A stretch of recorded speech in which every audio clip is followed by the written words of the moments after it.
आप सभी कर्क राशि के साथियों का हम अपने YouTube चैनल में हार्दिक स्वागत करते हैं। मित्रों, आप सभी के लिए नव वर्ष 2025 मंगलमय हो, यह हम कामना करते हैं और इस कामना के साथ आपका भविष्य फल पढ़ना प्रारंभ करते हैं, जिसमें मोटे तौर पे जो संसार ना कहें या फिर ब्रह्मांड के बड़े ग्रह हैं, उनका राशि परिवर्तन 2025 वर्ष में होने जा रहा है। बृहस्पति का राशि परिवर्तन मई मध्य में हो रहा है। वहीं राहु एवं केतु का भी राशि परिवर्तन मई मध्य में हो रहा है। बात यदि शनि की करें तो 27 मार्च 2025 को शनि अपनी राशि परिवर्तित कर लेंगे। सबसे ज़्यादा प्रभाव इन बड़े ग्रहों का किसी व्यक्ति के ऊपर पड़ता है। इनके प्रभाव का क्या फल मिलेगा आपको, यह हम बताने जा रहे हैं। सर्वप्रथम तो यह कि आप सभी कर्क राशि वालों को 27 मार्च 2025 को जैसे ही शनि अपनी मूल त्रिकोण राशि कुंभ राशि से निकल के मीन राशि में जाएंगे, तो आपकी जो गत 2.5 वर्षों से ढैया का प्रभाव आप पर बना हुआ था, वह समाप्त हो जाएगा। इसके फलस्वरूप आपको यह लाभ मिलेगा कि आपको मानसिक शांति प्राप्त होगी तथा आपके जो भी रुकावटें आपके कार्यक्षेत्र में आ रही थीं, वह दूर होगी। घर परिवार में जो भी कलह इत्यादि का माहौल था, उसमें भी निश्चित रूप से आपको लाभ प्राप्त होगा। अब शनि का गोचर आपके भाग्य भाव से अर्थात मीन राशि से प्रारंभ होगा।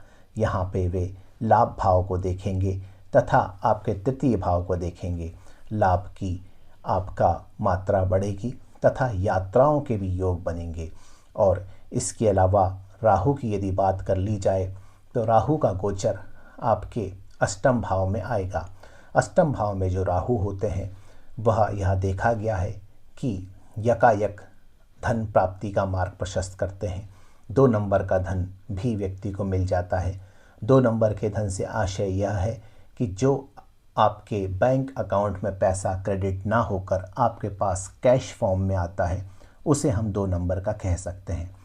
या तो किसी बिजनेस इत्यादि से आपको यह मिल सकता है, या आपके घर परिवार के लोग भी आपको यह पैसा इस वर्ष में उपलब्ध करा सकते हैं, दे सकते हैं।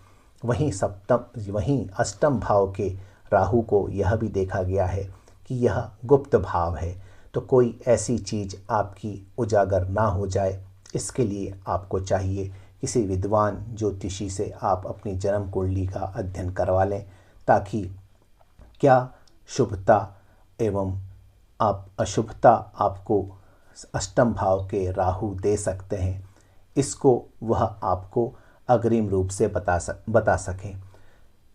अष्टम भाव के राहु के बारे में यह आपको सलाह रहेगी कि कोई भी अनैतिक काम आप ना करें, ताकि समाज में आने वाले महीनों में या आने वाले वर्षों में वह उजागर हो।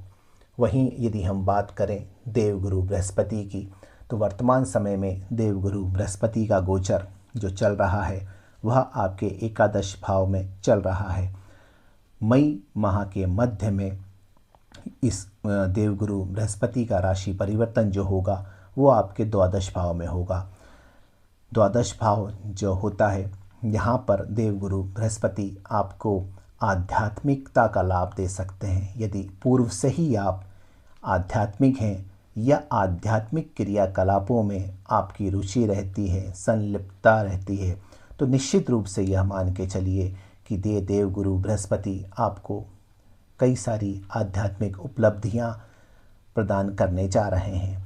यही वह समय होगा 2025 का, जो आपको कई गूढ़ रहस्य साधनाएं इत्यादि आप कर सकते हैं। आपके जीवन में यदि अभी तक गुरु नहीं आए हैं, गुरु मंत्र नहीं आया है, तो निश्चित रूप से 2025 में आपको आपके सद्गुरु से भेंट बृहस्पति करा देंगे। केतु के बारे में यदि हम बात करें, तो निश्चित रूप से द्वितीय भाव का केतु धन बढ़ाता है, केतु जिस भाव में बैठ जाता है उस भाव की ध्वजा पताका लहरा देता है। धन भाव का केतु है तो धन तो आपको देगा ही देगा, लेकिन यह भी देखा गया है कि द्वितीय भाव का जो केतु होता है वह घर परिवार में कलह का भी वातावरण बना सकता है, क्योंकि द्वितीय भाव जो है वाणी ही है। तो आपको प्रयास करना है कि वाणी से आप किसी से भी किसी को हर्ट ना करें, किसी को दुख ना पहुंचाएं, ताकि जो हम जीवन में देते हैं वही हमको ही प्राप्त होता है। तो इस प्रकार से आपका ग्रह गोचर यह है। 2-3 हम चीज़ जो और निकल के आ रही हैं वो बता सकते हैं। वह यह है कि वर्ष के मध्य में आपको अपने घर से दूर जाना पड़ सकता है। यह आपके कार्य में आपको या तो ट्रांसफ़र मिल सकता है या डिप्यूटेशन वाला मामला भी आपका मिल सकता है। अब शनि का गोचर जब आपके भाग्य भाव से होगा तो यह भी संभावना बनती है कि आप प्रयास करें और किसी कार्य विशेष में आपको प्रयासों में उतनी सफलता ना मिले या देर से मिले, तो धैर्य का दामन आप थामें ताकि आपको लाभ हो सके। एक विशेष सलाह आपके लिए यह रहेगी कि आपको कुछ इमरजेंसी फंड भी प्लान करके रखना चाहिए, ताकि आप आड़े वक्त में या फिर ज़रूरत के समय में उसको काम में ले सकें। और किसी भी प्रकार की चीज़ों को आप जितनी सकारात्मकता लेंगे, सकारात्मक रूप से लेंगे, उतना ही लाभ आपको वर्ष 2025 का ग्रह गोचर उपलब्ध करा सकता है। तो पुनः आप सभी को वर्ष 2025 की शुभकामनाएं।